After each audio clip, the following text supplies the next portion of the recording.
শরীয়তপুরের ডামুডায় ছুরিকাঘাত শেষে শরীরে পেট্রোল ঢেলে আগুন দেওয়ার ঘটনায় আহত ব্যবসায়ী খোকন দাস মারা গেছেন। শনিবার সকাল ৮টার দিকে ঢাকা মেডিকেল কলেজ হাসপাতালের বার্ন ইউনিটে চিকিৎসাধীন অবস্থায় মারা যান তিনি। স্থানীয় ও পুলিশ সূত্রে জানা যায়, বুধবার রাতে দোকান বন্ধ করে বাড়ি ফেরার পথে ছুরিকাঘাতের শিকার হন ডামুডা উপজেলার কনেশ্বর ইউনিয়নের বাসিন্দা, ওষুধ বিক্রেতা ও মোবাইল ব্যাংকিং বিকাশের এজেন্ট খোকন দাস।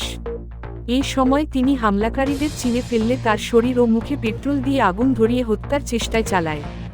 পরে তার চিৎকারে স্থানীয়রা গেলে পালিয়ে যায় হামলাকারীরা। পরবর্তীতে তাকে মুমূর্ষু অবস্থায় ধামেক হাসপাতালে ভর্তি করা হলে বৃহস্পতিবার দুপুরে তার শরীরের ক্ষতস্থানে অস্ত্রোপচার করা হয়।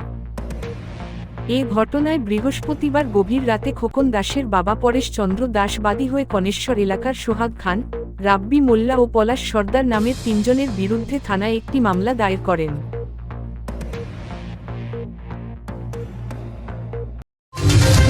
দৈনিক অনুসন্ধান, দুরন্ত গতিতে অফুরন্ত সাহসে আমরা।